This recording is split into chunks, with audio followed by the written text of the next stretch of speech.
What's up, everybody? I'm whooping long COVID, and today we're going to talk about, for me, one of the treatment protocols that has been, for me, one of the most effective, and one of the things I really think has been a fantastic choice for me, which is the oxygen chamber, which is what I'm lying in right now. By the way, I apologize in advance for the jittery camera angles. The oxygen chamber is a cylinder, and there's no flat spot to put a tripod, so it might get a little jittery. Just buckle up. All right, so what am I doing? So hyperbaric oxygen therapy has been around for a long time as an approved scientific treatment, particularly for specific things. So like decompression sickness, if you get nitrogen narcosis when you're scuba diving, and you get too much nitrogen in your blood, the bends, you can use a hyperbaric oxygen chamber to treat that.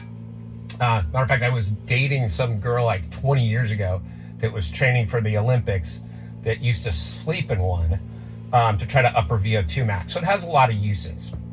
The way it works is as follows.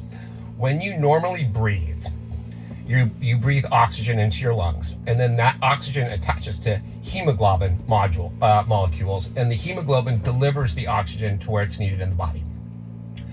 If you breathe oxygen, pure oxygen, in a pressurized environment, what happens is that oxygen dissolves directly into your blood plasma.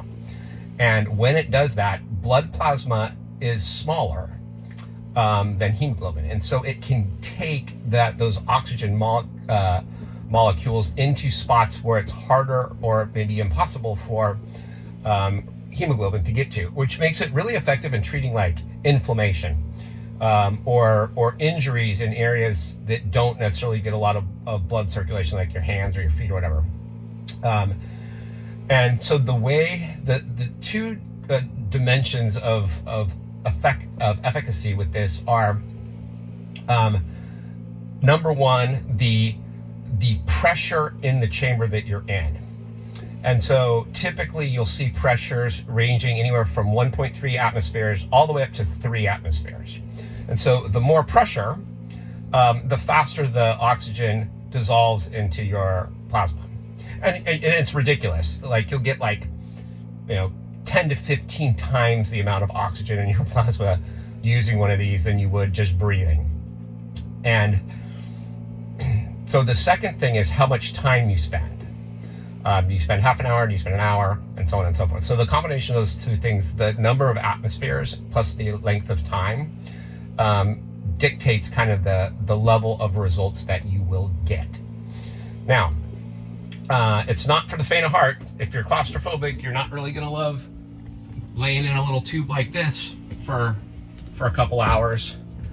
But it does, in my experience, it has worked great for me. Now, the question is where to get one. There are two types. There are what's called a soft shell, which is what I'm in. It's soft. And there's what's called hard shells, which are made out of metal or composite materials or whatever. The soft shells, because the shell is not as tough as like steel would be, the soft shells, the atmospheric pressure can't really get that high. Typically, they'll max out at like 1.5 atmospheres. I think maybe I might have seen one that was 1.7, but pretty low. And then once you go past that, then you need a hard shell. The hard shells tend to be more medical grade, but they can handle a lot more pressure. So if you want to go medical grade, you can get a prescription. And then depending on if your insurance company will cover it or not, they probably won't, because hyperbaric oxygen therapy is not FDA approved treatment for long COVID. So you just have to get your doctor to say you have the bends or something. Anyway, so I looked into doing that, and the nearest medical grade one that was near me was like an hour and 15-minute drive. And so by the time you get there and you park and you drive in, then you're in the chamber for 2 hours and drive. I'm like, it's an all-day event to try to go to this. So I went the second route, which is to go with non-medical at like a local place that would do it. And there'll be plenty of places near you that do this. You'll typically find them in like performance labs or or even to some degree like wellness centers. They're pretty available, and you can pay by the use, 50 to $100 a session, or you can get a subscription, which is what I did, which was about $400, and then I could use it as much as I wanted to. So I did that for a while. I've been doing HBOT now for I don't know, about a year, and so I did the subscription thing for a while, but then that ended up getting to be a pain in the ass because of you have to wait in line, and you have to get on the schedule, and they have to be open, and so on and so forth. So eventually I bought my own. And when I did that, I did a bunch of research, and I ended up choosing a soft shell one. For me, there were a few dimensions that were important to me. One was the size of it. And so, it takes up a lot of space. And so if it takes up too much space, that's a problem. You gotta have a place to put it. The second was, did I want to go hard shell or soft shell? And this was, I wanted soft shell because I can move it around more easily and it sort of deflates. And some of the hard shell ones, you require like a special training and a certification to even operate. I wanted to be able to get in and out of it myself, which by the way is not recommended. They always recommend you have somebody around on the outside of the thing just in case you get stuck. I'm willing to take that chance. So I wanted one that I could operate myself. And this one allowed me to do it. The next dimension that I had was cost. So the unit I chose was from a place called Warrior something or other. I don't take product endorsements from anybody, so the fact that I can't remember the full name, but if you Google Warrior HBOT, you'll see the exact unit that I have. They actually had a bunch of different ones. I wanted to also be mindful of cost, and so the soft shell ones tend to go from anywhere from say $2,500 up to say 10 grand, depending on the features and the size and other things. And then the hard shell ones, I think the cheapest one I found was about $7,500, and then they go all the way up to like 100 grand or even more than that for kind of these high medical grade ones. So obviously I'm not spending 100 grand on a home oxygen temp, but I ended up picking this one. Out the door, delivered to my house, it was about $2,700. It took me about 45 minutes maybe to get it all set up and working. Super easy to work or to set up, which was great. I did make a couple bad choices when I did this. I cheaped out on, they had a cooling option to get like a little cooling unit for in here, and it was like $700. I'm like, $700, like how hot can it be? And it gets a little warm. So I'm guessing the one that I used to use had the cooling option, I just didn't know it. So right now what I do is I bring in like these little ice packs with me just to kind of keep the temperature down a little bit.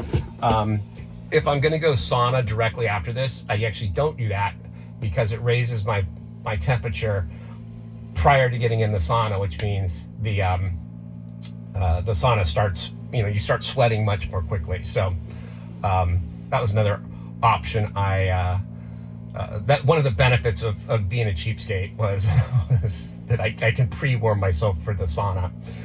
I guess I didn't really talk about why we think this works for long COVID. I talked about how the oxygen will dissolve into your plasma and get delivered places.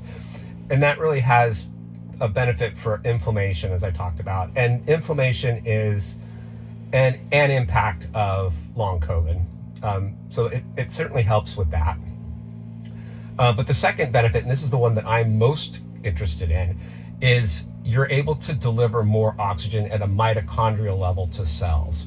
And with that, that's a key function in the production of ATP, which you may have seen my other video on ATP, is one of my biggest issues right now with long COVID. I just have no fucking energy and I can't get out of bed sometimes. So, and that's all related to ATP. So anything to me that will increase ATP is great. Now for me, it took me a little while to tune in the length.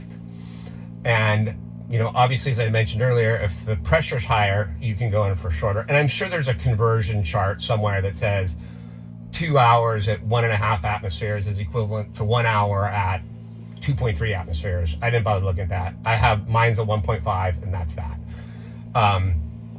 So I was going in for an hour at a time. For me, an hour was a little bit, you would notice it, but it wouldn't be super helpful. So for me, what I found is if I do 2 hours, I end up feeling great afterwards. Now the downside is with this is it does not last, because eventually all the oxygen that's dissolved in the plasma gets delivered places and there's no more, and then you're kind of back to square one.